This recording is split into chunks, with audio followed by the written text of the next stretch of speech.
My name is Shadi Ojunaya, the chairman of the Advocacy Committee of the CFA Society Nigeria, and I have been given the responsibility to welcome you all to this, our maiden policy roundtable. It's maiden because it is the first time we are running it, and it's something that we will begin to run from time to time. And the essence of it, which is what I'll just speak to very quickly before we kick off, again, because we don't have much time. The essence of it really is to create a forum where all stakeholders around a particular issue can meet and discuss and share their opinion and perspective in a manner that is not acrimonious. So we can listen, we can hear what their views are, why they've taken the position. The objective being that if everybody would listen to each other with an open mind, we're in a better position to understand ourselves and therefore come up with policies that will work for all. So I'm very, very happy to welcome you to this very first edition where we're focusing on crowdfunding. Crowdfunding has been a topical issue. Anything that has to do with fintech in Nigeria really has been kind of topical in the last few months. So we have around the table, I'm not going to tell you their names yet, I'll allow our moderator to handle that. Well, I'm quite excited about the people and the quality of the people we have who are the panelists, who will be handling the issues around crowdfunding and the regulation that has come out. At the end of it all, our objective is really to pick the key points and we'll present a write-up on what each party, each stakeholder is saying, so that those who have to take the final decisions as to what the final regulation or the final environment or the final way the market will run can have the benefit of that perspective that everyone is going to be expressing. So I'm very happy to welcome you. Thank you for keeping time. And I want to implore you to please stay through. If you get disconnected, just reconnect. We're here. If any of the speakers get disconnected, don't go belly up either. They will reconnect because this is technology and we don't have 100% control. But please, I'll please implore you to mute yourself if you're not speaking. It's just courtesy to everybody else in the room. We'd like you to just observe some minimum decorum so that the meeting can be engaging and fun. The chat box is there for you to type in your questions, your comments, and I can assure you the moderator will be referring to it from time to time to see what's going on there and use it to tilt or amend the plan for how the whole session will go. So once again, on behalf of the Board of Governors and the Board of Trustees of CFA Society Nigeria, and especially the Advocacy Committee, I say we are very much welcome to our very first policy roundtable focused on crowdfunding. Thank you very much and welcome. Over to you, Yemi. Thank you very much, Shadi. I guess I'll take it up from here. My name is Yemi Ajagun.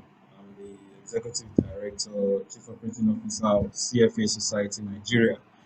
My job here right now is to tell everyone a little bit about CFA Society Nigeria, what we do, what we stand for, mission and strategic objectives, investments, management industry, financial services industry. So CFA Society Nigeria is a member of the global CFA Institute network of societies. CFA Society Nigeria came into in 2013 as the 137th society.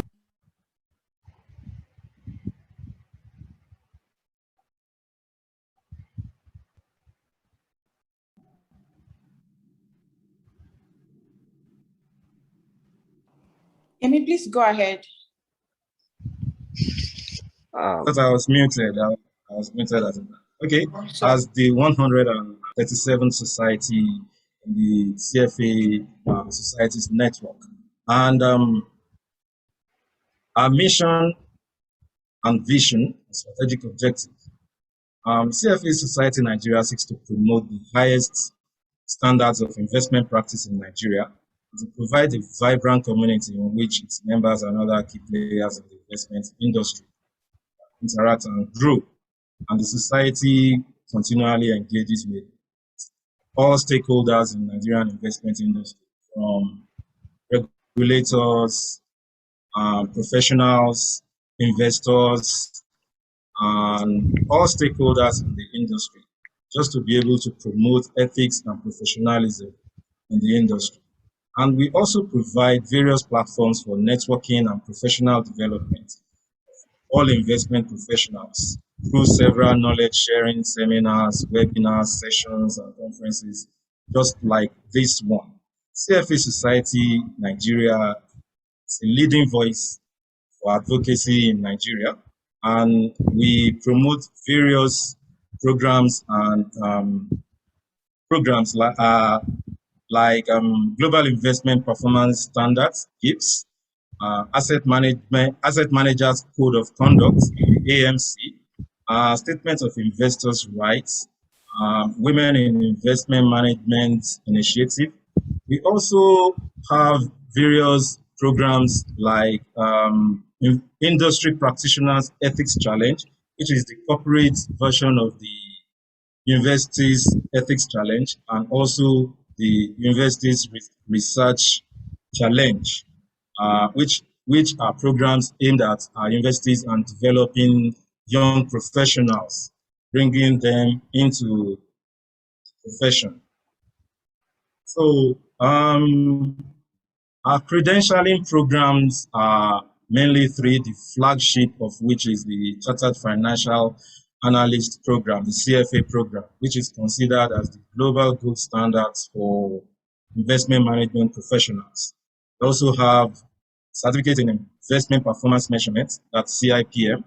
And we also have the Investment Foundation Program, which is aimed at new entrants into the industry or members of firms that are not exactly in investment roles, that are in back office or mid office roles, so that they can also have knowledge of what investment management is all about. That program is currently offered through a platform directly to firms and institutions, and the firms can engage the platform and provide access to their employees, or maybe universities can also provide access to their students to have a go at the program. And the program currently is free of charge. And we have different categories of membership, ranging from regular members that are made up of members that have gone through the 3 levels of CFA program, or who have passed the CIPM exam and have the requisite industry experience to become regular members. We also have a membership category for affiliates, that is members who do not necessarily have the CFA or CIPM designations, but have the requisite industry experience, and who are also desirous of being members of CFA Society Nigeria. They are also welcome and can join under the affiliate member category. We also have another category for charter pending members. These are members who have passed all 3 levels of their CFA exam, or maybe their CIPM exam, but do not yet have the requisite industry experience and are waiting to gather the experience. And while waiting, they can engage and become members and start enjoying the benefits of membership. And we also have one last important category, which is the candidate membership. And that category is open to all candidates of CFA Institute Credentialing Program. And you do not need to wait until you finish your exams before availing yourselves of the benefits of membership, which include networking opportunities and being made aware and keeping abreast of professional developments in the industry. That, in a nutshell, is what CFA Society Nigeria is all about, and we are open to mutually beneficial partnerships. If you are interested in becoming a member of the society, you can reach out to us on our website. At this point, I'll yield the floor to Say to take the program ahead. Say, take it. Thank you very much. Okay. You're welcome. Okay. Good morning, everyone. Thank you, Sade and Yemi, for the introduction and setting the context for this crowdfunding discourse. We have carefully chosen people, key participants in the crowdfunding value chain to represent different aspects of the crowdfunding value chain. For example, we have somebody from the regulator, which we will introduce further, and we have somebody that's a fundraiser, we have somebody from the insurance, and we have somebody that's going to proxy or represent investors. So I can now go and start introducing the different participants. Gloria, please, can I have the next slide? Yes, the first person is called Emamotimi Agama from SEC. He's a chartered management accountant, economist, investment analyst, and risk manager. He's also a director and head, registration, exchanges, and market infrastructure and innovation departments. In his capacity, he oversees the following divisions: registration, exchanges, formerly special assistant to the executive commissioner operations and head, public offerings at Securities and Exchange Commission. He's also an associate member, Chartered Institute of Management Accountant UK, a Chartered Global Management Accountant, a Chartered member of LIFA USA, member Chartered Securities and Investment Institute London, associate member Association of Certified Fraud Examiners, ACFE, a senior fellow of the Risk Managers Association of Nigeria, RIMAN. He represents the Nigerian SEC as a plenary member of the Regulatory Oversight Committee, ROC, of the Global Legal Entity Identifier, including serving as the project manager of the Nigerian Capacity Market Master Plan, 2015 to 2025. A major driver of the restitution of the commodities market. He's also a knowledge disseminator, serving as faculty member to various institutions. Next person. Now, we also have Adia Sowo from Thrive Greek. Adia builds and operates ventures. She has successfully designed, built, scaled, tech-driven platforms companies in emerging markets, delivering 100 million plus businesses. She was the VP of Growth and Managing Director, Nigeria for Migo, a machine learning powered instant credit platform. Prior to that, she was the Director of Digital Businesses at 9Mobile, where she was responsible for partnering with startups to deliver mobile content, advertising, financial, and API services. Next person. So Kike Fisher from Leadway Insurance. Kike is the Chief Risk Officer at Leadway Assurance. She's an experienced risk manager, professional with 12 years in banking, capital markets, and insurance sector, with strong knowledge of both the African and European markets, and key expertise in capital management, investment risk, and regulatory compliance, assets and liability management. Prior to joining Leadway, Kike was a senior manager at EY, and she led the financial services risk management functions for West Africa. She also worked at the Financial Conduct Authority and led the supervision of a number of trading platforms, including the London Stock Exchange. She holds a bachelor's degree in business economics and finance from the University of Surrey in UK. Next person. Yemi Smart, who is proxying for investors. Yemi works for a leading financial institution. He holds a bachelor's degree in business studies from University of Liverpool, a master's degree in risk management from University of Southampton. Away from work, Yemi loves traveling, playing, watching football, and is very passionate about personal finance. So those are the key participants. Now, the rules of the game. I have a number of questions. We have about 3 minutes for each person to respond. Yes, then at some point we'll throw questions to the crowd. I hope that works for everyone. Okay. Before we get right into the meat of the issue, we understand that crowdfunding is a concept that has attached much prominence in recent time. It is basically the practice of gathering small finances from a lot of people to fund a project or business enterprise. We have a number of crowdfunding platforms in Nigeria, such as Thrive Agri, Kickstarter, and Microwave. So that is that's that. Then also we also need to take into consideration, why are we having this? Why is crowdfunding? Why are we having this discussion now?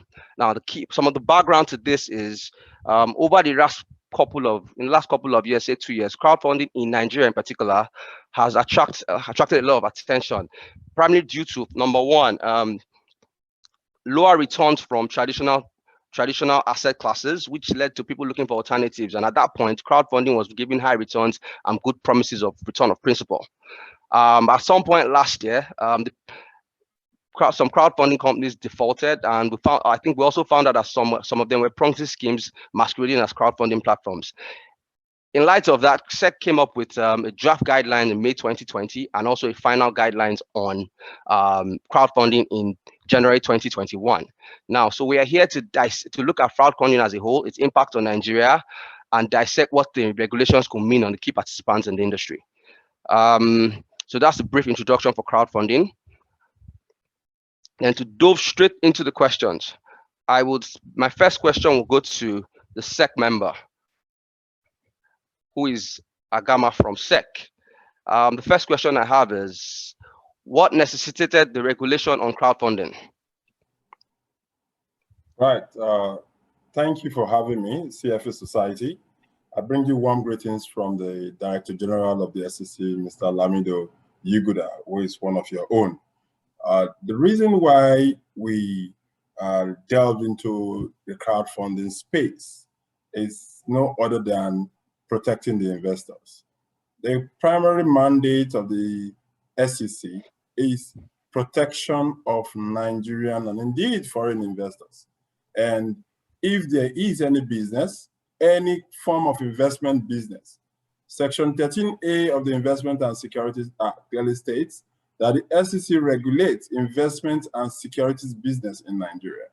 So on the premise of that particular law, which is a law in Nigeria, any investment and securities business that does not have the approval of the SEC is actually in violation of that law. And as a responsible institution and being part of the government, we certainly cannot fold our hands and see Nigerian investors being shortchanged. And particularly still, it's important to note clearly here that crowdfunding is an important vehicle for the mobilization of resources for small and medium-scale enterprises. As we speak today, by the statistics from the Ministry of Trade and Investment, you have 37 million small and medium-scale enterprises in Nigeria. And of course, this number represents about 84% of the total jobs in Nigeria. So it tells you how important these institutions are and how important this space is, not only for the investors that want to get into it, but also for the economy and the country, Nigeria. Okay, thank you very much, Agama. Nicely spoken. We understand that even in the bigger markets, crowdfunding accounts for about over 100 billion of transactions in financial services this year, according to EY statistics. So I understand why SEC is paying more attention to it at this point in time. Well, my next question will go to the crowdfund raiser, who is Adia. Adia will be proxying the fundraisers. So my question to Adia is, how do you see the current crowdfunding climb in Nigeria? What do you think about its potential? Thanks, Osei, and good morning, everyone. I think the climate is nascent, in my view, and I think in a nascent environment, you can expect some innovation, but you can and should also expect some mistakes and some failures. But I think the important thing is to try to mine those mistakes and failures for opportunities to do better the next time. I think crowdfunding is important because to the extent that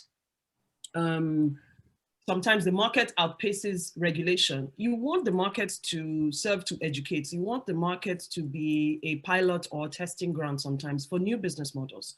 And with the advent of technology and connectivity, to the extent that we are seeing it, new types of businesses are showing up, new asset classes are showing up, new forms of investments are showing up, right? And I am not sure that traditional stock markets remain a sufficient vehicle for attracting funding to businesses. So I think crowdfunding emerged from that pain point. And I think it has served as an interesting proving bed for new business models. Now, having said that, you don't want that to run wild and escalate to the point where it graduates into something that is fraudulent. Nobody wants that, and nobody benefits, well, except the fraudee, or the fraudster, sorry, benefits from such. But we that are trying to conduct legitimate business don't benefit from that at all. You know, and I think that what needs to happen is education on the side of the individuals that are wanting to make these investments and power businesses that are relevant to them on the part of the businesses, so that they can understand the rigor that is required for investor relations. Because I think a lot of companies in the crowdfunding space are more comfortable with managing people via social media rather than, you know, with a vigorous effort behind something like investor relations. And then also from the regulators themselves, so that innovation is allowed to flourish rather than be constrained. I think in Nigeria, that's further frustrated by the fact that there is a bit of a generational gap. So these conversations are not even happening. And that's very, very unfortunate, because as Nigeria as a country needs to move forward with the times. And if these conversations are not happening, we won't move forward. Okay, thank you very much, Adia, for your response to that. I mean, I would just dovetail back to Mr. Omomotimi to ask him a question. So because one of the questions Adia has raised, that I think she kind of said that the in terms of the engagement of regulators in Nigeria, it's not up to scratch. It's not up to the desired level. So in coming up with this new regulation, do you think the SEC did they engage key participants in the market? Well, thank you so much for that question, and I'd like to say Adia may not be totally correct, maybe from a perspective anyway, because the cup is either half full or half empty, depending on where you're looking at it from. And I'm sure I've never met Adia before, but we've spoken severally, which means that and she spoke to me as a regulator. So it means there's a communication. You know? That said, the SEC can pride itself as one institution that engages at every point in time. And that is why, in our desire to make sure that we provide a level playing field, we bring everybody on board. And what did we do? One of the things we did was to set up the Fintech Roadmap Committee. The Fintech Roadmap Committee is a committee of enthusiasts of all categories, of all age brackets, and of all human brands, all with the with the intention to engage people, to speak to people, to understand exactly where their pain points are, to know what people are thinking about and where they want to go, and to see where the regulator will come in.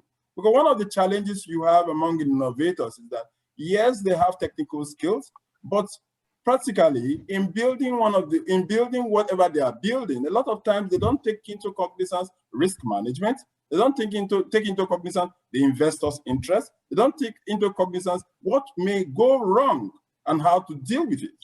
That's the responsibility of the SEC, of the regulator. So for us as the SEC, we are, we can proudly say, we can beat our chest to say that we reach out. And besides the Fintech Roadmap Committee, you're also aware that we spoke about the Blockchain and Digital Virtual Financial Asset Committee. That's just another committee speaking to the moment, speaking to blockchain, speaking to crypto assets, and speaking to all manners of innovations within that space.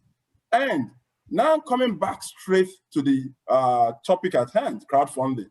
Oh my God. It took us about 2 years to walk through the rules we are talking about.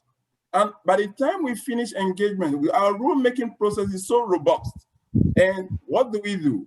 After we craft the rule in-house, with help from specialists and all of the things we do, we expose these rules to the public and give them a time frame for which to say, please make comments.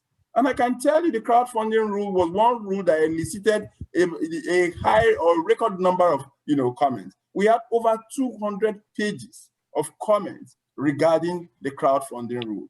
And in each and every one of them, we painstakingly looked through it.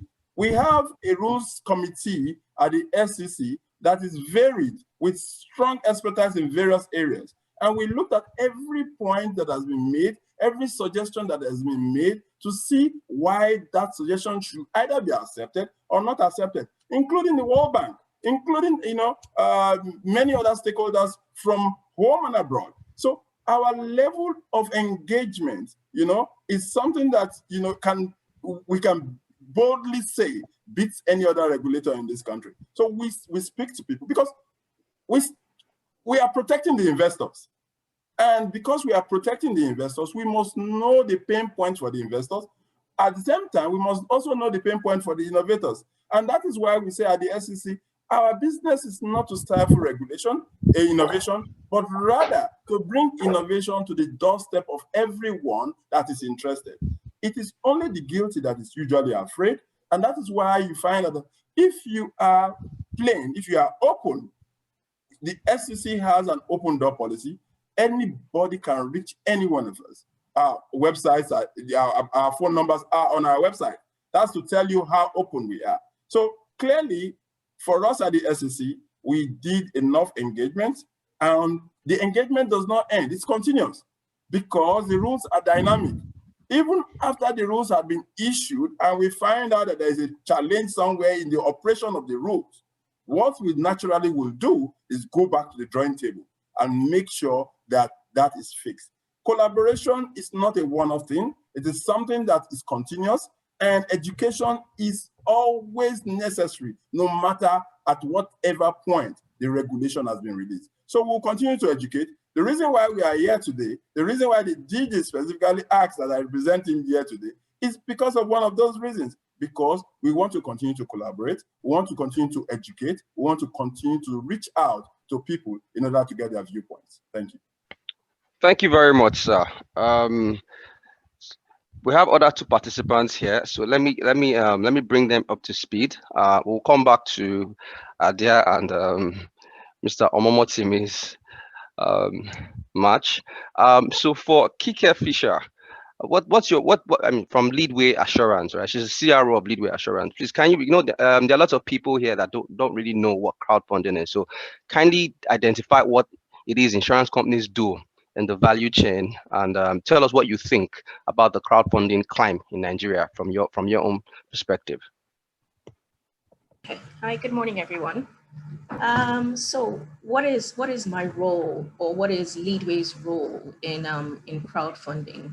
So I'd like to take it from the top to explain basically what insurance does. And insurance covers for risk. It's a risk management tool. And I think Adia actually touched on it a bit to say that with the introduction of crowdfunding, there are lots of new businesses, new innovations coming up, with people entering into businesses that are untouched, creating more newer businesses and new asset classes. So I would say as an insurer, we step in to create some value for businesses, especially businesses who want to take on some additional risk, which they know that they cannot carry.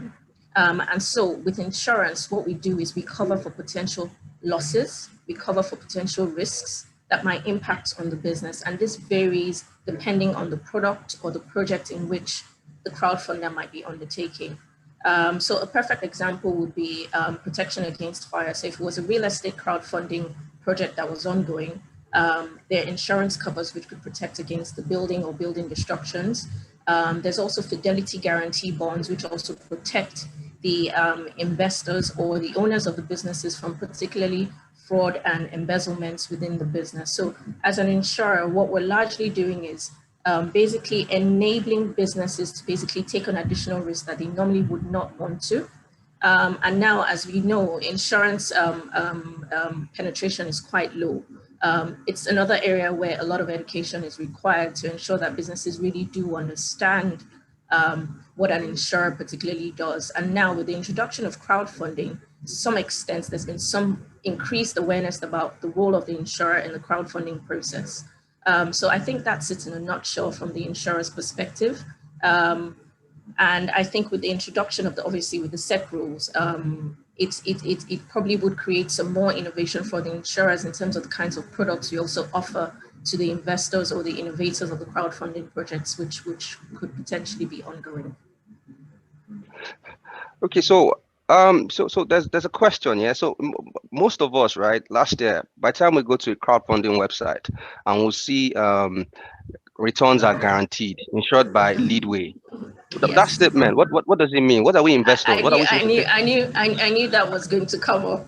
And a lot of people do get confused with what is being protected. So I'm sure you probably would have seen insured by Leadway, particularly on a lot of agri product businesses where they say, return on investment 30% insured by Leadway. And yes, what Leadway has tried, and this is also a reputational risk for us, and we are glad that the introduction of the SEC rules helps to curb a lot of false marketing against what Leadway is or isn't doing. So what we really protect against is the produce. So if I am an agric tech company or an agric business and I rear chickens, or I have a farm with pigs on it, I am actually insuring against the loss of my produce, whether it's pigs, crops, maize, whatever it might be. And what we don't do is insure or guarantee the return of your investment. Now, as insurers, it's our role to educate the public, to let them know that we do not insure against the returns. So there's been a lot of marketing, a lot of educational programs, which Leadway itself actually does organize to ensure that investors don't get confused about the role of the insurer in that particular process or in the value chain of whatever is being advertised. So when you see insured by Leadway, what we're actually insuring is the produce or the project that the crowdfunder might be undertaking. Okay, thank you very much for your response. I'll go to the investor, Yemi Smart. So, Yemi, the question I have for you is, so from an investor perspective, what are your thoughts on crowdfunding and as an investment vehicle? Do you find it attractive? What would you say? I mean, what's attractive to it vis-a-vis traditional assets? All right, thank you for having me, everyone. Good morning. Actually, it's good. Yes, good morning. Thank you, Yossi, for your question. As an investor or a long-term investor, returns are obviously very important for yourselves. Obviously, the difference between the traditional asset classes being equities and bonds, and obviously your alternative investments, which is your crowdfunding, is obviously your at the moment the alternative investments, portrays a higher return for investors.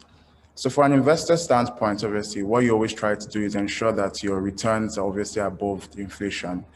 And investing in crowdfunding, to myself, I came about crowdfunding probably in like 2016 rather. And at that time, obviously, the treasury bills were still yielding almost like double digits. So obviously, people were still a bit comfortable doing treasury bills rather than or the alternative sort of investment, which is crowdfunding. Obviously, as treasury bill rates started to reduce for various reasons, obviously people obviously want to ensure that their investments are protected and ensure that their wealth is preserved as well. So from an investor's standpoint, for myself, I think crowdfunding is a viable investment. It's important for people to definitely understand the business model and before they actually invest. And for example, starting off with what Kike just said, it's one of the things you realize from investing in the crowdfunding space is maybe there's a misconception or misunderstanding in terms of the returns they state. So the returns they state are not necessarily guaranteed. their expected returns, which is completely different.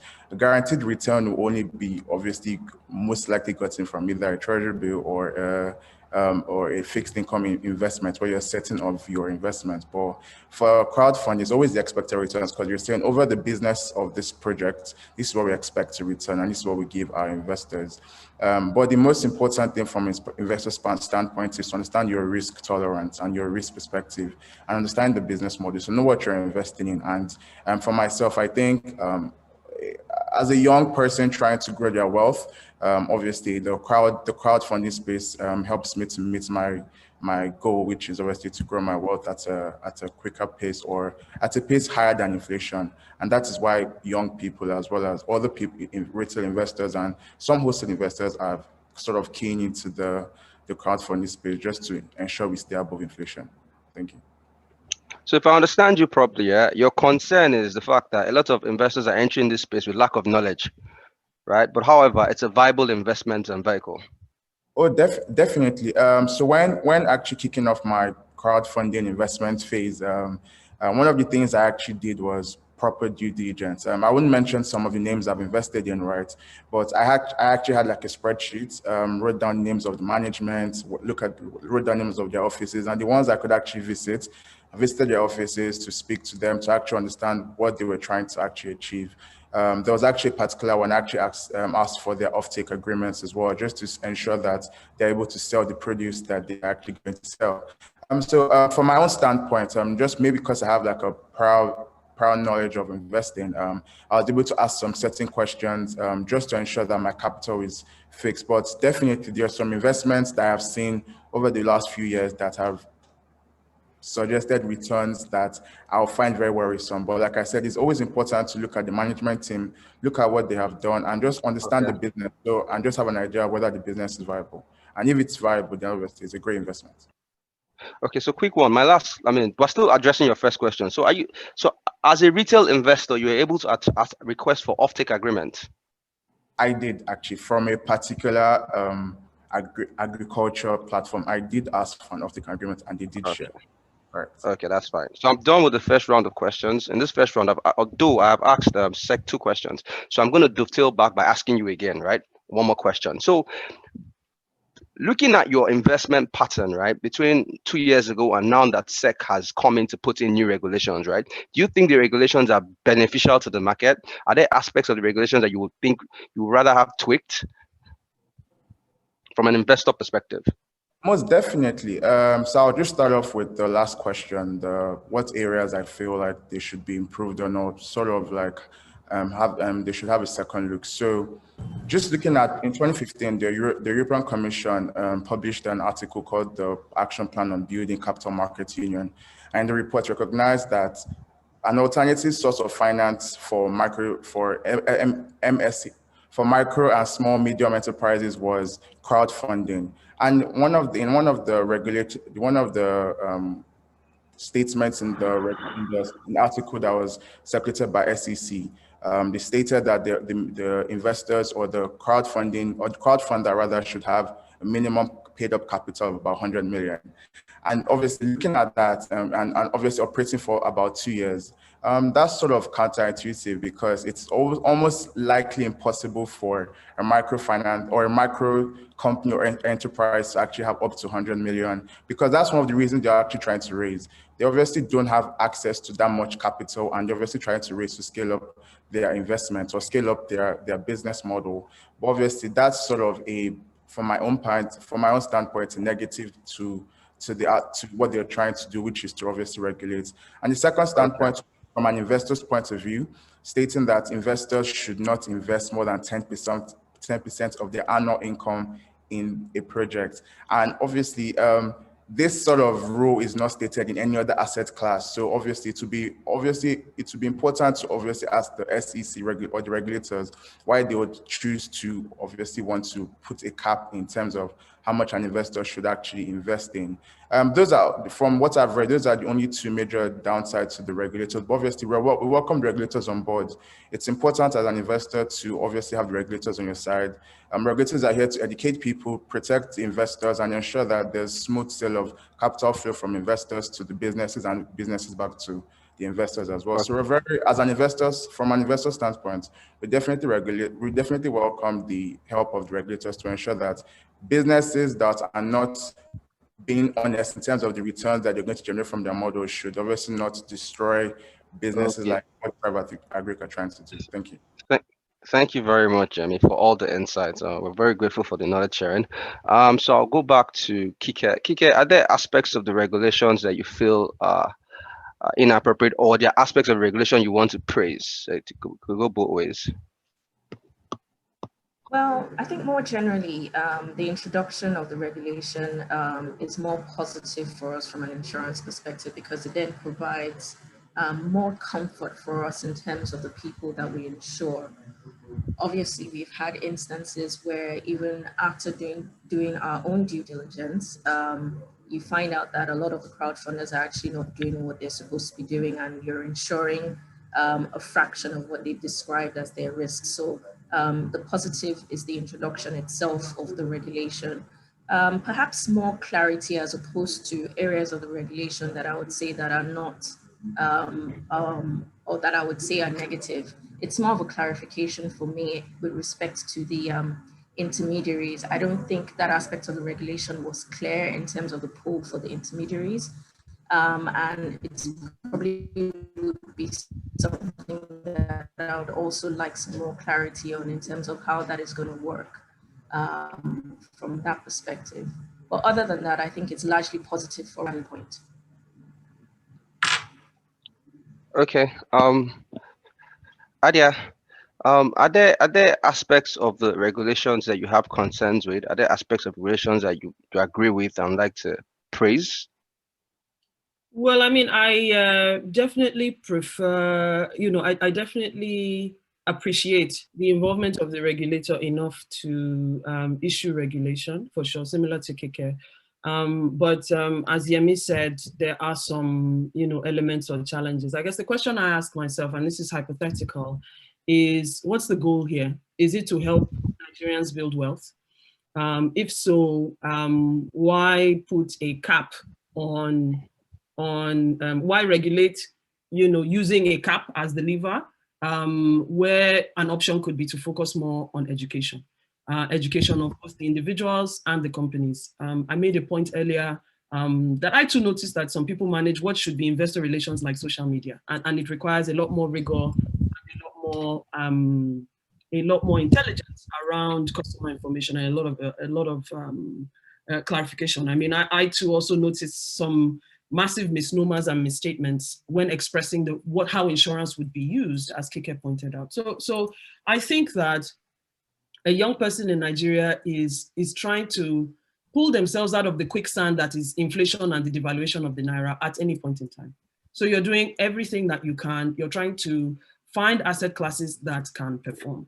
You also have young people that are stepping into, or at least the ones that are doing so with good intent, that are stepping into areas where they've seen opportunity. All they need is guidance. So I mean, Mr. Agama, yes, we've spoken before, but I think that SEC may be engaging, but more people need to hear about this engagement. There are lots of people that don't know about the engagement. I mean, I know how you and I got in contact, but it was not necessarily, I think that there could be more to be done. Please, I want to go back to my comments. I mentioned that they were not criticism. They're just merely me sharing my opinion from my perspective, from running one company that has been funded in small parts by crowdfunding. So again, like I said, I've had good interactions with Mr. Agama, but there needs to be more. There needs to be more. And I think in particular, we have to find a bridge between, SEC and younger folks. And a lot of them are just scared. They don't know what's going to happen to them. They don't know whether they're going to enter SEC and come out, with their company or with themselves, So there's a lot of fear, And I guess I kind of sit in the middle because I have a lot of experience dealing with regulators, NCC, CBN, NICOM, SEC. So I'm a lot less uncomfortable in such environment. But even I still have some discomfort. So I guess there are many philosophies or philosophical approaches to regulation. And I think the reaction that I've heard to this one from the young people is that it seems to isolate wealth building for young folks. This is an impression, this is an opinion, I'm passing it along, right? You know, so I think that when you hear an opinion like that, maybe there's more conversation to be had. Okay, thank you very much, Ada. To re-emphasize, this is not a blaming session. We're all just trying to get better understanding of crowdfunding, and it's in nascent phase. So it's very normal that this kind of interactions happen. It's just for us to improve on ourselves and improve on the crowdfunding itself. Now, Mr. Agama, do you have any response to the investor, the insurer, and the raiser in terms of the issues that they raised? Yeah, very well. There's so many clarifications, and Ade, take it from me. I don't see it as criticism. I don't see it as what a negative criticism, so to speak. I see we are open in SEC, and I say it again, anytime, any day. I remember the last time I was invited to a program like this by one of the law firms, and a young man came to meet me to say, I've been trying to reach SEC, but my lawyers were telling me that I can't get to them. I have to go to them through them. So sometimes it is the people you meet. Why not just pick up the phone and call us at the SEC? Why not just send an email and see if we wouldn't respond? So we are open and available 24/7. We are public servants. That's why we are called public servants, to be able to deal with issues that come.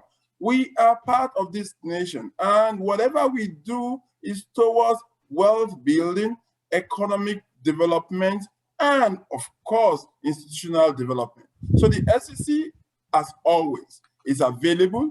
Please send the word around. Don't be afraid of the SEC.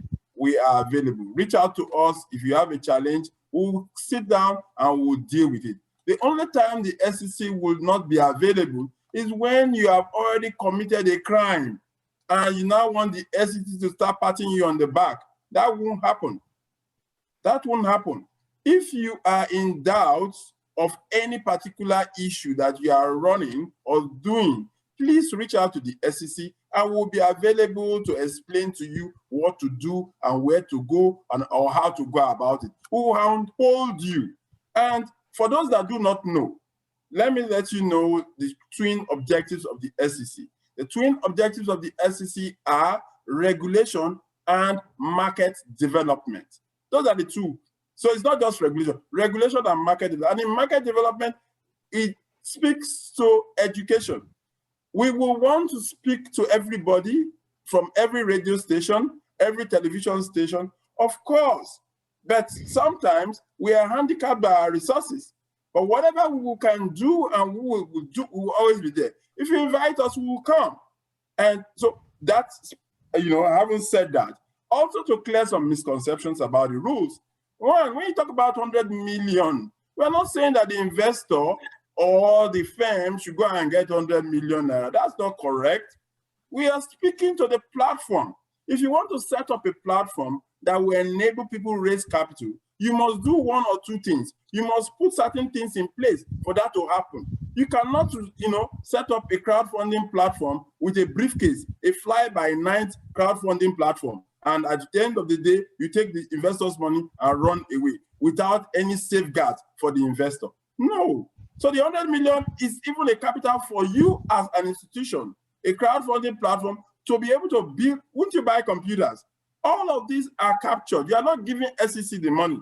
It's your money, but we want to be sure that you have the money, you have the capacity to be able to run such a business for people to come and raise funds. As a fundraiser, you don't need 100 million. Why will you, if you have 100 million, why will you be raising funds?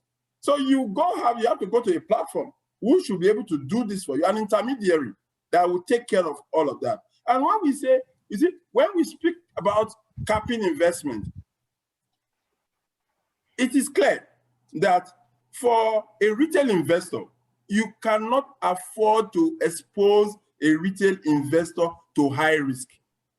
For an institutional investor that could do any of this assessment or employ somebody to do this assessment, yes, it is easy. But for a retail investor, for the SEC, we are very, very particular. Yes, you can take your risk, but you can take your risk in majors. So it's important that we all know that. In the US, before now, I mean, of course, you all will know that crowdfunding in the US came out of the Jobs Act. And over time, there has been a review of all of those regulations as the market grows to maturity. So it is important. The SEC will continue to welcome advice, welcome suggestions, and of course, participate in any fora that will help educate the masses. Ours is to protect the masses, the investors, to make sure that they do not get duped. You are all aware. Let's speak to the issue of guarantee of investment. It is not done. Where somebody will come and tell you that, come and invest and we'll give you 60%, 50, 70%. So, I mean, it's ridiculous when you know it's not true. So the SEC frowns at the instance where people are misled, misconceptions all over the place about the kind of the amount you get from an investment. The rules are put there to guide you. At any point in time when we feel that, okay, you are matured enough to absorb, whatever condition, will allow you. You cannot give EBA, strong EBA, to a one-day child. He will choke. What you give to a one-day child is milk.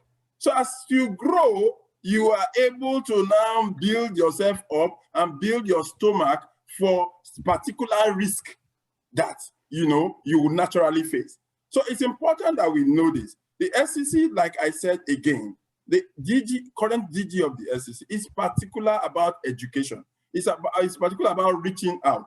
We will continue to do that as much as we can within our budget, but as much as we can also for people, for societies like yours and even participants in this place. Please share the word. The SEC is not a dragon. We are open to suggestions, advice, reach out to us, and we'll deal with the issue. Our business is to handhold you to prosperity, and we must do it carefully so that we all will be part and parcel of that prosperity that we all want to share for this nation. Thank you very much, Mr. Agama. I'm definitely leaving this discourse with more knowledge. But I have one more question for you.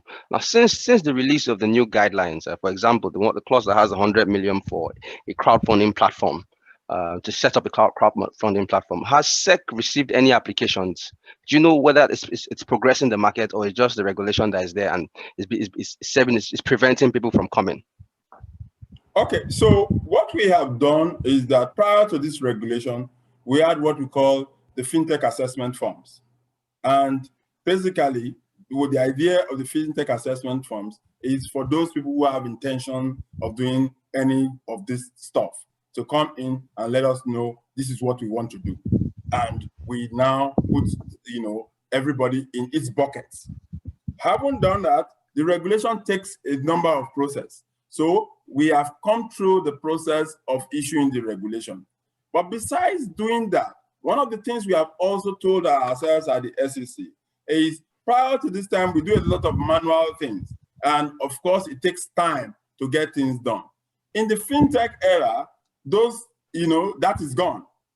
A lot of people are impatient. They want to get it done now.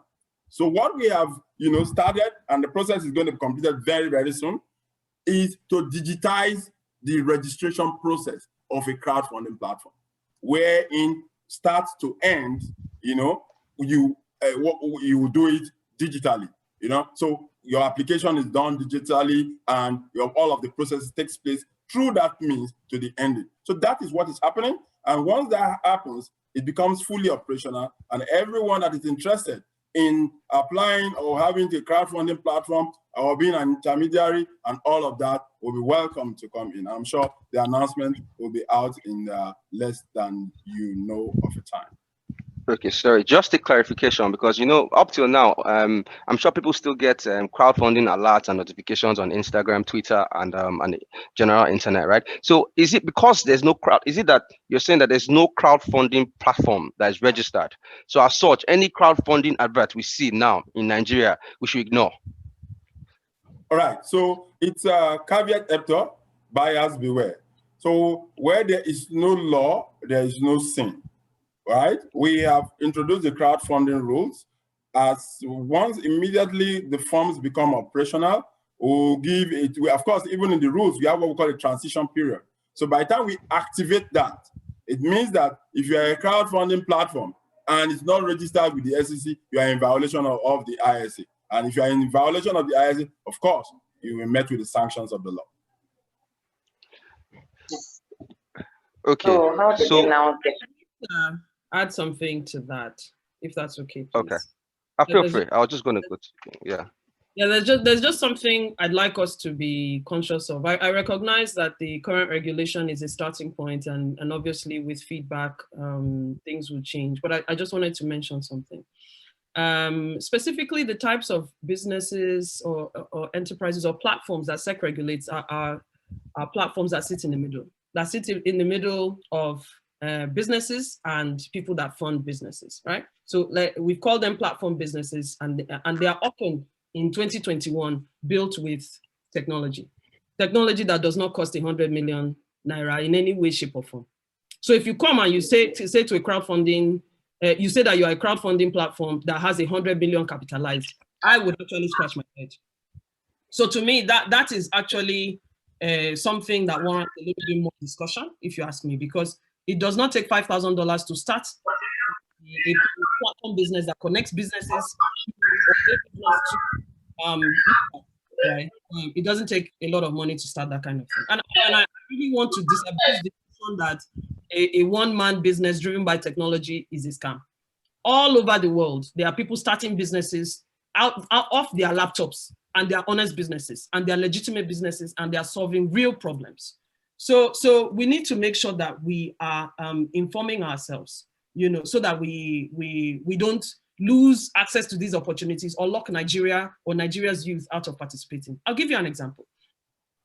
There's a developer that I met. He lives on an island in South Asia, very tiny island, right? They probably import, they don't even have enough land mass to grow anything. They import everything into this place, okay? But he sat down there with his laptop and he recognized that there is no parity in pricing.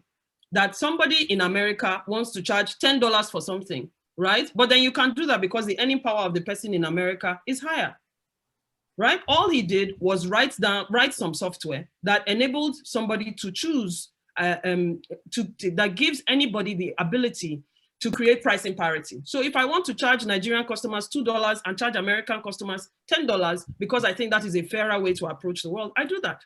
But this is one man and his laptop. And this is a product that people are consuming globally. So it's important for us to continue to engage. The 100 million is a starting point, but sir, I don't know how many people that number welcomes into the registration process. In my humble opinion, I've never been a regulator. Sorry, please, can I just add to that or say before you continue? I guess my question more is, why isn't the focus more on experience as opposed to having a minimum amount of capital? I mean, with the example Adia gave, the one man with the laptop obviously has experience and knows and understands the types of customers that he has. So why haven't we placed the focus on experience rather than focusing on the amount of capital that you require them to hold? Now, my second question is, you mentioned a transition period for the fintechs, for the forms that are going to be let out. How long is the transition period going to be? Because a lot of these crowdfunders are going to need some time to adapt to the new regulations. So those are my two questions. Yeah. Are you ready? Can I answer? Right. Yes. For the transition period, what we do at the SEC normally is take opinions and come out with specific information. So it is not a guesswork. And so by the time the activation happens, we have information already, which we are mining regarding those that are operating in the market. And we'll know what time those people are able to transit, because you can't give a transition period of 1 week when you know it will take 3 months for them to for all of them to actually transit into the next level, into regulation. So that is going to come out and you will see it everywhere. That's number one. Then number two, speaking to Adia's point, the question is not about a man and a laptop.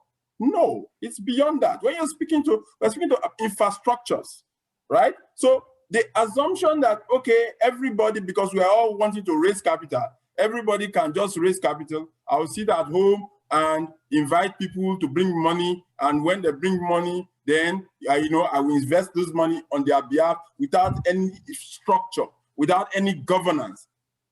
It's certainly not possible. What we have seen today in this country, a lot of people have lost money through Ponzi schemes. And how did it start? It is via, this small bucket means of no regulation, where people just sit and post things out and invite people and give them promises and promises of what they want to do and how they want to do it. And of course, a lot of gullible investors go ahead and people have died. So our responsibility as the SEC, like I said, is not to stifle regulation. We have said that the 100 million is for the infrastructure provider, not for the one looking to raise the funds. So and we cannot say because everybody wants to invest, we will make everybody an infrastructure provider. It's like saying that, oh, because everybody wants to travel, let everybody be a transporter. Then who will enter the vehicle? So clearly, let us differentiate issues. Anybody that wants to raise funds on a crowdfunding platform does not need funds to go and raise funds on a crowdfunding platform. No. But if you are an infrastructure that wants to provide that service to people who want to raise funds, then you must be solid and strong enough. And if you are, you have that infrastructure, then you must have talented people who know the nuances of the business, who know how to take care of risk management, who know how to take care of investor relationship, who know how to take care of other issues that will arise in the process of raising capital. We are speaking about raising capital now. And that's important to know that people need to be protected. Yes, from either side, either the one that is raising the capital and the one that has raised the capital. Hello? Hello? Hello? I can hear you. Can't you hear me? We can hear you. Someone is saying hello.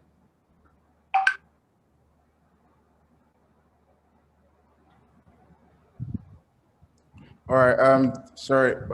I guess we can't hear Mr. Agama anymore. I can hear you. They can hear me. It's you that cannot hear me now. I can hear him.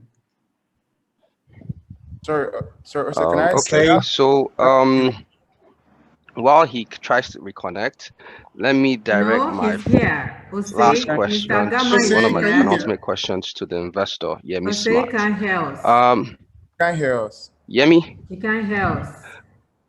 From your desk as a retail investor, what would you like to see in the crowdfunding space in the next coming future? Hi, Ose, can you hear me? In the short term.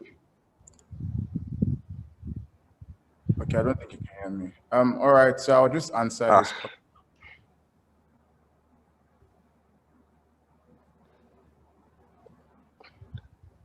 Just go ahead and answer the question. All right, that's fine. I'll just go ahead. All right, that's fine. So from a retail perspective or from a retail investor standpoint. Okay, I can't hear any of the presenters.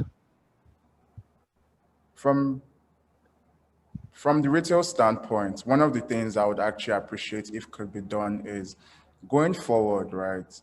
Obviously, as a retail investors, we're obviously getting familiar with the SEC. It would be nice, for example. Okay, can any of the presenters hear me? Adia, can you hear me? Kike, can you hear me? Yemi, can you hear me? Correct. I can hear you.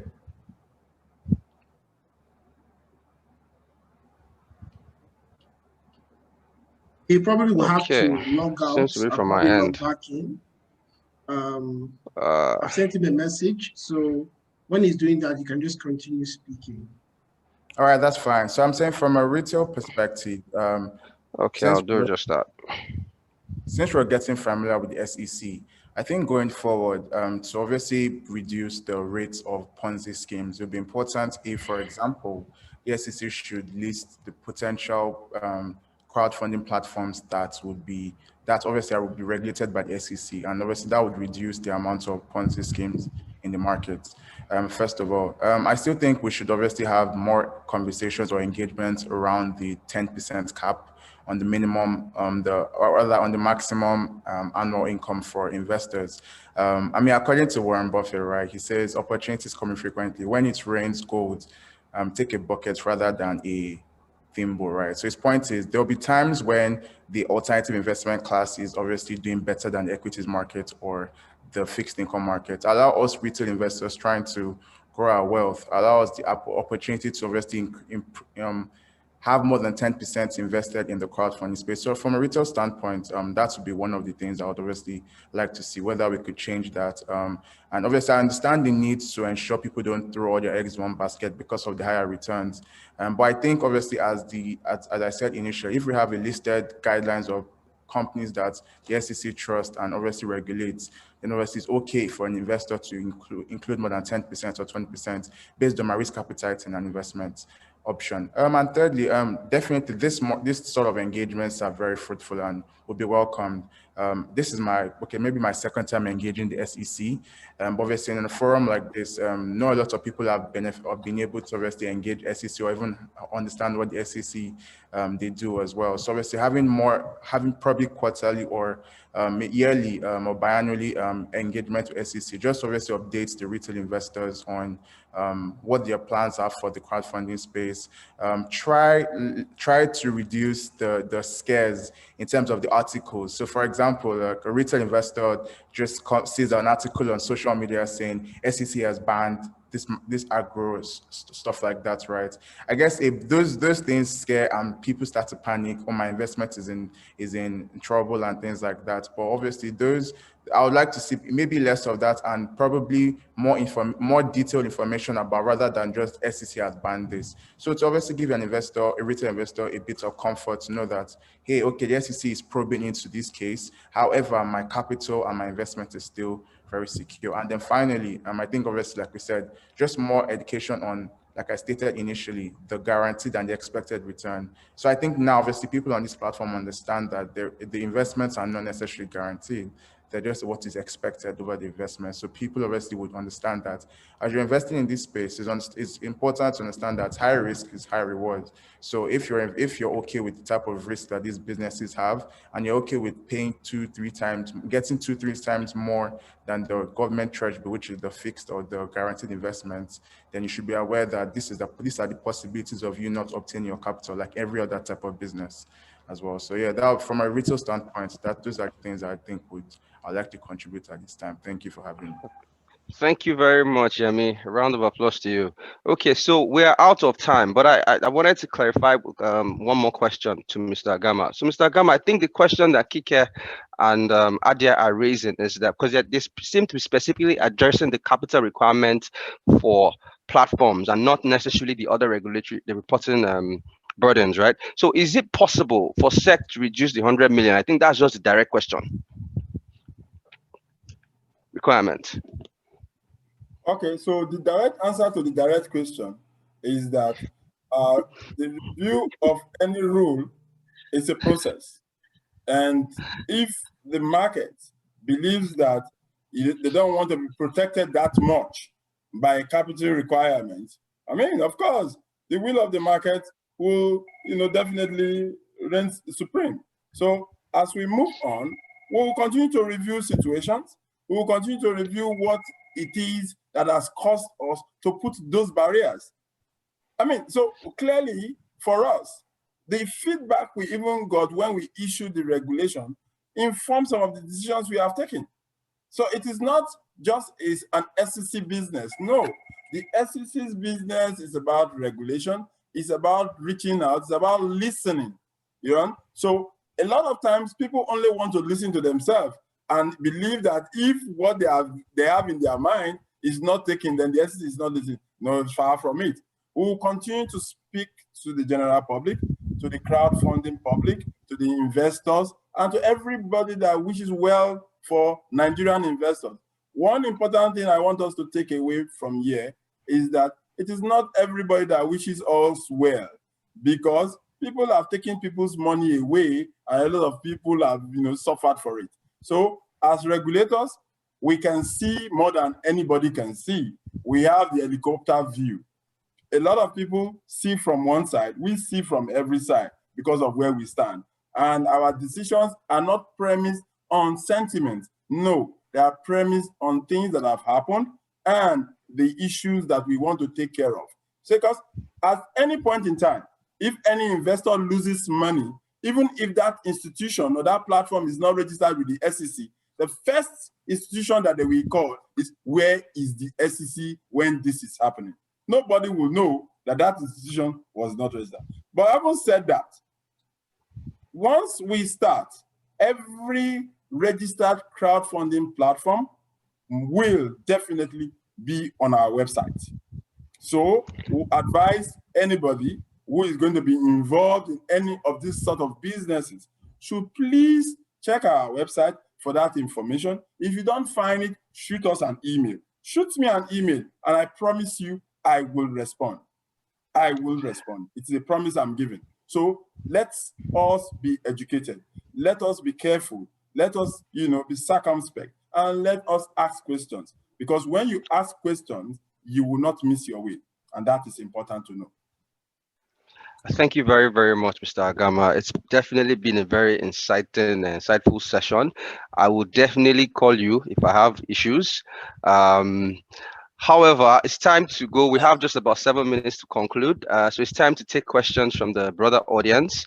And some of the questions I have, so I will call the questions and call the participants. Yemi, they're asking, what would you say are the things that regular retail investors should look out for that would indicate red flags? All right, great question. That can be tricky. But first of all, the returns. When you understand what premiums are, okay, so for example, currently the 1-year treasury bill rate is about 8%, 7-8%, right? If someone is promising you, probably, for example, 70% annualized, right? So let's say let's say, for example, 35% 6 months, 35% in 6 months, so that's 70% annualized.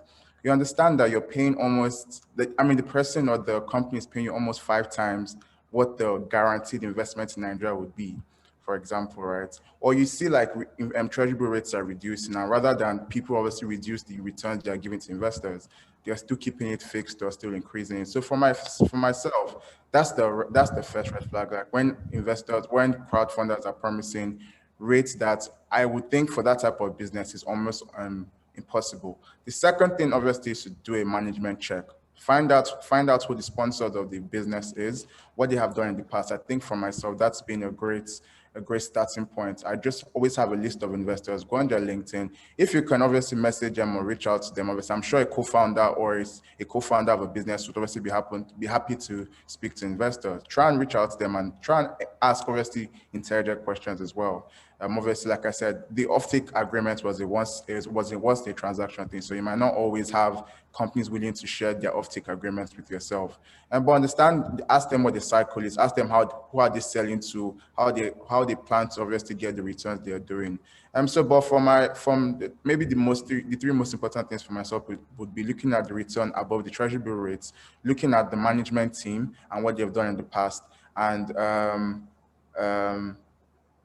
and obviously understand their business model. So look, obviously, if it's the agri space, understand what, for example, if it's a chicken, how long it take, rather if it's to grow something, understand how long it take for it to be grown and obviously harvested and selling period, obviously. So obviously, if you see that you're doing it in a time constrained manner, then obviously that should be a red flag. But obviously, if they're giving yourself enough time to be able to sell their produces to the people that they want to sell to, that would not be a red flag for myself. So these are the 3 things I understand that I would think from a retail's perspective are important to look at. Thank you very much, Yemi. Mr. Agama, unfortunately, most of the questions are directed to you. So let me just start. Okay, the first one says, thank you, sir. Please, in terms of regulatory oversight and purview, what is the distinction between SEC and CBN as regards to P2P lending and debt securities crowdfunding? Right. Okay. So take it straight shot. Debt securities crowdfunding, that's securities. Securities are regulated by the SEC. So once you issue securities, either by way of stocks or by way of debt or whatever form of securities, derivative or whatever, Section 315 of the ISA defines what a security is, and of course, it's under the purview of the SEC. Lending underlined, is under the purview of the Central Bank of Nigeria. When you say lending, it's like savings. That's what the bank does, intermediation, right? That's what the bank does. So it's a CBN activity. Yes. So clearly, it's as simple as that. So there's no jumping. But once a security is issued, sorry, wherever you are under the purview of the SEC. I think to clarify this even better, so let's print a scenario. So there's a crowdfunding platform that offers people investments, which is you bring in money and they give you your returns plus money, plus maybe interest. Would that be under CBN or under SEC? Because really, so, in the scheme of things, that's a lending arrangement, really. Yeah, and you're paying back interest and principal. So yes, I understand that in such a situation, you cannot have a clear line of divide. But what is important is this, and which I also mentioned, is that for the SEC, we will review what you do. We'll ask the basic question. So interest, return on investment is an investment. So if you are, it's like, okay, let's take example, a mutual fund. What do you do in a mutual fund? You invest money and you get a return. A mutual fund, if under the regulation of the SEC. Okay, but you know, in some crowdfunding platform, they will be specific. You get a return of 10%. Is it the word return that's the issue here, or interest? Because at the end of the day, I can call it you get principal and interest of 20% back. So your business model actually defines where you come from, and that's why we say, okay, send us, fill in our fintech assessment form, and let us have a discussion. So we are not all out there to go and regulate the world. No, that's not our business. We want to regulate what pertains to investment and securities business, and that's what we'll do. And okay, go ahead. Sorry, please. Sorry to interrupt, sir. Yes, that's it. So, which other? I'm here for the questions. Right. Okay. Well, for you now. Somebody says, I created an equity crowdfunding platform in France. There was zero minimum capital required. If you want a license to operate across Europe, the minimum capital is only 50,000 euros. Nigeria's SEC requirement is approximately 200,000 euros. I think you've overflogged this question. Well, except you want to add anything extra, I can move on to the next question. Just to let them know that France is not Nigeria. There are two different names, right? And basically, what France is looking out for is not what we are looking out for in Nigeria. The conditions are different. The situation is different. The weather is different. And of course, so we take our regulation from our environment. Every society does so. So it's not, we cannot compare orange and apple. Our business is not to protect the people in France. Our business is to protect the people in Nigeria. And in protecting the people in Nigeria, we take the conditions of Nigeria. When you want to build a house on a hill, it's different from when you want to build a house on a flat land. You ask your architect, they will tell you better. Thank you very much, sir, for reminding me that I'm in Nigerian and I'm in Nigeria. So there's one more question. The recent released by SEC on partnerships with online platform providers. I would like to clarify if the rule affects asset management companies offering access to foreign securities to their discretionary and non-discretionary clients through an international broker like JP Morgan, Citibank, or BlackRock. Okay, should I take that again? That question is not relevant for this platform. What we are speaking to here is crowdfunding. I agree. If they want any information regarding that, please reach out to me, and I will very well answer that person. Thank you very, very much for your time, sir. I think we've run out. Time has come. Sorry, I have a question. This is Yemi. Oh, feel free. Right. Okay. So just to understand, so for the regulation around crowdfunding, right? Because the crowdfunding models are different. So there's obviously this equity type of crowdfunding, there's donation type of crowdfunding, and there is the royalties funding, which is what we currently do in Nigeria, where obviously the percentage is given to the investors at the end. Just the SEC's regulation. I just want to find out whether it's specific to the royalties type of crowdfunding, or it also covers the donation. So donations are those, for example, those platforms that someone is ill, people donate, and then the money is given to the person in need. Does this only cover capital raising, or it's literally the entire crowdfunding business model? Okay, so straight answer, donation is not involved. The SEC does not regulate donation crowdfunding, period.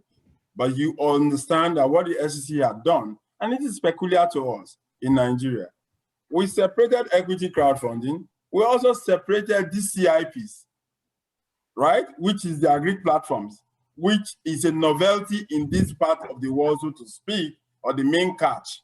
And because that is where a lot of people are going to, that's where a lot of people have gotten their hands burnt, right? And that's where a lot of people don't actually even understand.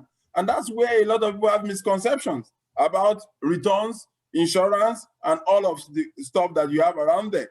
So it is important that we all understand that what the SEC is doing is to protect everybody, both those that are in the business and those that are going to invest in the business. Because if we do not separate the chaff from the wheat, all of the people involved will be painted with the same brush. There are some people that call themselves crowdfunding platforms. They just collect people's money, and into the thin air they've gone. While some people have collected the money and they have done other things with it. We are even involving technology in identifying the farmland that these people, these agri crowdfunding platforms are going to be investing in, to be sure that indeed, if you have collected money from people to say you are going to be investing in planting maize, let us see the maize, let us know where it is. So all of these are what we are doing at the SEC at the back end, which we will not bring out to the public to see that is it. But for us at the SEC, I mentioned it before, and I will mention it every time, that our business is to protect the investor. And as far as you are a Nigerian, you have a right of being protected. And that is our work. And we will continue to do it to the best of our ability. God helping us. Okay, thank you very much for Mr. Agama for your response on all the questions. I don't know, Kike and Adia, do you have one or two more questions? I think I can take 2 more minutes before we wrap it up and give closing remarks. No more questions from me, but I see someone posted in the group something about almost being scammed by a guaranteed by Leadway. And I just wanted to also, just for clarity, let people also know that from an insurer's perspective as well, that on our platform, we have details of the crowdfunders that we insure and details of exactly what we insure.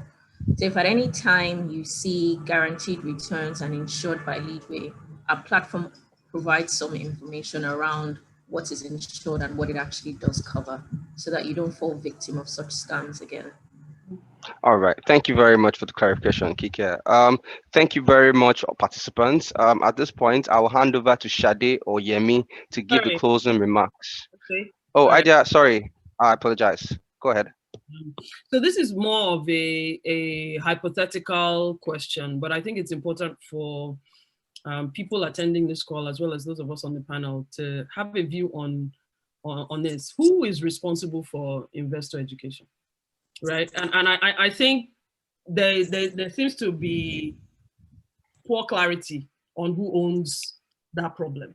I don't know if the problem should be owned by one person. I don't know if the problem should be owned by the ecosystem. I don't know if the problem, I have my position, right? The problem may need to be owned by the investor themselves. Who is responsible for, I think on this call, someone said, describe someone as a gullible investor. Who is responsible for making a gullible investor a better investor? And I think it's very important that we we start thinking about the answer to that question, because a smarter investor is a wealthy investor. And if our goal is ultimately to build wealth, I think that's where we should be focusing. That's my last closing point. So to speak to that, in my opinion, investor education is a responsibility of all of us. The regulator, the investor, the owner of the platform, whoever participates in this market has a responsibility. Because if you provide information, good information, to the next person, your neighbor, your friend, your household, then you have educated a crowd. But more importantly, please inform the mothers, because they say when you educate a mother, you educate a nation. So I'm sure, Adia, you have a responsibility here. I would say we all do. And we should look inwards and ask how much work we are doing. You know what I mean? So we should teach people to better understand what insurance means. We should teach people, you know, about unit economics, and to make sure that you understand the unit economics of a business you're investing in, so that when they're telling you 70% and they're making 10 kobo profits, you understand that they're lying.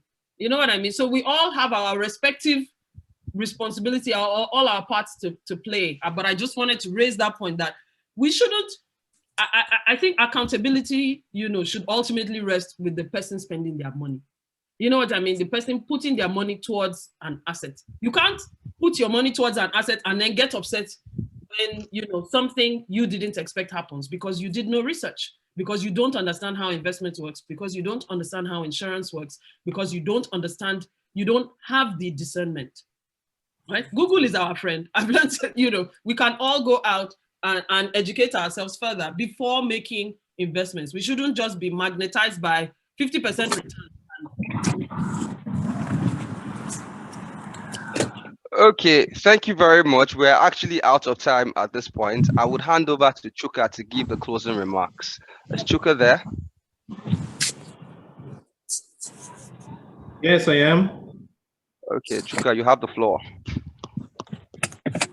Yeah, great. Thanks, Jose. And thanks, everyone. So I'm Chuka, the Vice President of CFA Society Nigeria. This has indeed been a very exciting and really informative. You know, so far, you know, one of the things we try to do as the CFA Society Nigeria is promoting the highest standards of investment practice. And we also strive to engage stakeholders in the Nigerian investment industry. And my view is that if there is lack of trust in the investment industry, you know, we'll all be out of business. So one of the last things that we talked about was whose responsibility is it to, you know, educate. And I would like to reemphasize that this is my view. It's everyone. It's the ecosystem. You don't want to blame investors for being gullible. Everyone has that responsibility to do it. Otherwise, we would all lose out. You know. So so far, I would say this has been very informative. And the other thing I can see is that I can notice is that there are several questions, especially for the regulator. And what I suggest is that we list out those questions, and you know we share with Mr. Gama and try to get more feedback. I'm also excited that SEC is open to engaging with all the stakeholders, and I would like everyone to engage SEC. So Adia, you know, your questions were on point. Yemi Smart, you know, you had very smart you know, responses. And Kike, you know, I really appreciate you also talking about the area of insuring funds. There's a lot of misconception about quote unquote, you know, the insurance on returns and things like that. And Mr. Agama, thank you. So on behalf of you know, the Board of Governors of the CFA Society Nigeria, I would like to thank you. I'd also like to thank the Society Office, and you know, more importantly, the Advocacy Committee for actually driving this initiative. So thank you, everyone.